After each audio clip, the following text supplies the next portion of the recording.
the index to know who is really on the path of haqq amongst the Muslims. Because the Gulamists, they are popularly referred to as Ahmadiyya, they are also going to say they are from the Ahlus Sunnah wal Jama'ah. The Khawarij are going to say they are from Ahlus Sunnah. The Shia, they are going to say they are Ahlus Sunnah. There is no Muslim that will say he is not Ahlus Sunnah. Because every person attributes the Sunnah to himself. Every person attributes the Prophet Muhammad sallallahu alayhi wa alihi wasallam to himself. But when the Shia, for example, will say that the companions are kuffar, meaning that the followers of people like Abdullah ibn Saba are better than the followers of the Prophet Muhammad sallallahu alayhi wa sallam, then there is an indication that they themselves are better than the Prophet sallallahu alayhi wa sallam. If it is possible that they are more capable to graduate better people than the Prophet sallallahu alaihi wasallam will graduate, then it would mean that they are better teachers than the Prophet sallallahu alaihi wasallam. A'udhu billah. This is the implication of what they say. So if they say all the companions of the Messenger sallallahu alaihi wasallam were kuffar, but their own companions are from the best of people and they praise them and mention good of them and all these, it means that what they are saying is that they are better graduates of students than the Prophet Muhammad sallallahu alaihi wasallam, and it is clear that that is batil. So one of the major things that makes Sunnah, if someone says is from the people of Sunnah, to be known is where is he with the companions in terms of his beliefs? Where is he with the companions in terms of obeying them? Radiyallahu anhum. So obeying the companions is the hadd al-fasil, to know who is actually from amongst the people of Sunnah and who is actually from amongst the people of Bid'ah and innovation. That was why it became an item of Aqidah. That is why it became, don't forget that Imam Ahmad bin Hanbal, before he started listing these points, he had told us that he wants to tell us some things regarding which we must believe, every Muslim from amongst the people of Ahlus Sunnah wal Jama'ah. He said if we believe all of them and leave one or two of them or any one of them, we have not actually believed in all of them. So how is it not true that someone will say that he believes in the Quran and he does not believe in the sanctity, in the honor of the companions of the Prophet sallallahu alaihi wasallam? Is it possible? How did you get the Quran? How did you get the Quran? The companions gave us the Quran. So that's why Al-Imam An-Nasai alayhi rahmatullah, he wrote a book on Fadailu Muawiyah ibn Abi Sufyan radiyallahu anhu, Imam An-Nasai. So when he went to Baghdad, because at the time there were a lot of Shia there. There were a lot of Shia. So he wrote the book that perhaps people would know the value of Muawiyah ibn Abi Sufyan. So when he wrote this book, people thought that he is supporting some groups of Muslims against some group of Muslims. So they had him beaten seriously. Imam An-Nasai, Abu Abdurrahman, alayhi rahmatullah. So they beat him seriously. Who wrote Sunan An-Nasai? He's from among the greatest scholars of Islam. Al-Imam Ad-Darqutni mentions him to be more learned than Imam Muslim Ibn al-Hajjaj, who wrote Sahih Muslim. So he was a very learned person, alayhi rahmatullah. So they had him beat him seriously, and sometimes he went into a state of coma. So they asked him, why did you write on the virtues of Muawiyah ibn Abi Sufyan? You know, some of the people have this very bad opinion that Muawiyah ibn Abi Sufyan is not from the Khulafa or Rashida, that they do not consider him as an eminent companion of the Prophet to follow. But he was an eminent companion of the Prophet sallallahu alaihi wasallam.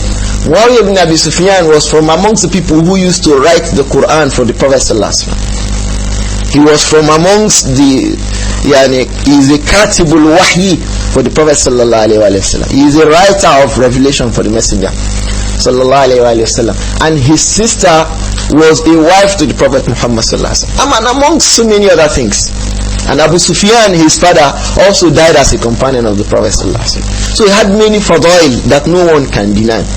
So the Imam compiled these things and they had him beaten. So when they were now asking him that it appears that you are supporting some group of companions against some other group of companions, so he said to them that the companions of the Prophet Muhammad sallallahu alaihi wasallam are like the door to the house of Islam, and that no one knocks at the door except that he intends the house. He said the companions are like the door to Islam. When you knock the door, you intend the house. What he's saying is that the companions, they are the bringers of the guidance of Islam. When you attack them, you are not attacking them, the person is attacking Islam. And that's the same thing Imam Abu Zur'a said, rahimahullah, that what they intend is yuriduna is an yasqutu shuhudana. What they want is they want to bring down our witnesses. Who were those who witnessed the revelation that the Quran came to the Prophet Muhammad sallallahu alaihi wasallam? The companions. So once the companions are unacceptable people, then the message is unacceptable, because they are the original receptors of the message. So it became an item of Aqidah that as Muslims we must believe that these companions of the Prophet Muhammad sallallahu alaihi wasallam are eminent people, and they are to carry the message along from generation to generation. And that was why immediately the Prophet died sallallahu alaihi wasallam, they spread to all parts of the world. Some of them came to Africa, some of them came to even Nigeria. Yes, it's been written that some of the companions came. Uqba ibn Amir al-Juhani was reported to have come into Nigeria. In fact, he went far down as Kuwara. There's a research work someone wrote from the University of Sokoto, Risalatul Jaliyah في مكانة الدولة في مكانة الإسلام في دولة سقوط قبل كيانة الدولة العثمانية. That how was Islam in Nigeria before the emergence of the Dawah of Sheikh Usman bin Fudi alayhi rahmatullah. So in that article the Sheikh was writing that the companion got as far as Kwara, and that before he came there he had gone far into West Africa around the Gambia, and that when he could find no land, he was saying that, oh Allah, bear me witness that if I had known that there is a land after this sea, I would have gone into this sea, but I'm not thinking that there is a land here. So he came back. It was on his journey back that he came into this part. And some of the people have attributed that the Fulani tribe are from the grandchildren of this companion, Uqba ibn Amir al-Juhani, because he married from amongst the blacks that he met, and from there they had a combination of the tribes of black people and who were married into Arab tribes. In fact, some of the people said he even established communities around Mauritania, and that's why if you go to Mauritania you find a lot of people who are actually looking like Arabs, but they are not Arabs in the original sense of the word. They were migrants who mixed up with the people. Alaykum assalam wa rahmatullah. So these companions, that was how they moved to different parts of the world with this message they had received from the Prophet Muhammad sallallahu alaihi wasallam. And in fact, before that, they had established the city of Qayrawan in Tunisia. The city still exists today. It was established by the companions of the Prophet Muhammad sallallahu alaihi wasallam, and the history is still clear about how they established the city. When they came into Africa, they said it was reported that the Barabara, which was the dominant tribe in Africa at the time, they were so resistant to da'wah that if you teach them anything about Islam today, you leave them and go. Before you come back, they go back to idol worship. If you teach them anything today, you leave them and go. Before you come back, they had established something else. So the companions thought that what they should do is to establish a city, not just to do the dawah and go and come back. They should establish a city there, and that was how they established the city of Qayrawan. And that when they established the city, it is in this article that we are talking about, that when they established the city, some wild animals were coming. You know, it was a bare land. Some wild animals were coming and they were disturbing them. It was said that there were about 21 companions and some tabi'un amongst them at the time, led by Uqba ibn Amir al-Juhani radiyallahu anhu. And that he called the people out one day and said that they should make dua regarding these very dangerous animals. And he said, look, he announced to these animals that, look, we are from the companions of Muhammad sallallahu alaihi wasallam. Anyone amongst you that comes out, and we want this place as a city to spread the message of Muhammad sallallahu alaihi wasallam. Anyone from amongst you that we see from onwards, we are going to have to deal with you people. Leave this place for us now. The ulama say it's also in Mujamul Buldan of Al-Imam Al-Yaqut Al-Humawi. He also mentioned this qissa that these animals began to walk out of the city. That for about 20 to 30 years, no single snake was seen in the city of Qayrawan after that incident. So this was how they did. They moved out. So if once you say these people are kuffar, then there's a big question mark on the dawah of the Prophet Muhammad sallallahu alaihi wasallam. There are so many of them like that had incidences like this.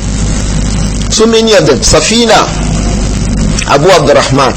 Safina was the companion of the Prophet who was named the sheep. It was said that he was named Safina because that when they go on a journey with the Prophet sallallahu alaihi wasallam, that when people have load, when you travel over a long distance with loads on you, the loads become a body. So people begin to throw away their loads. Safina was coming from behind. He'll be picking the loads and adding it. He'll be packing the loads of the people who were tired of carrying their own loads. So when they got to a resting place, he'll say, you at so place, you throw this, take it. He will give you. You at so place, you throw this so thing, take your own. You at so place, you throw away so thing, take your own. So the Prophet said, sallallahu alaihi wasallam, wa ma anta illa safina. What are you if not a sheep? So the Prophet called him a sheep. So he said from that day, even if he carried Mount Uhud on his head, he does not feel the weight of it. He does not feel the weight. Sheep do not feel weight because of the issue of upthrust in the sea. So the more weight you put, the more the appropriate volume of water that they displace go. So they do not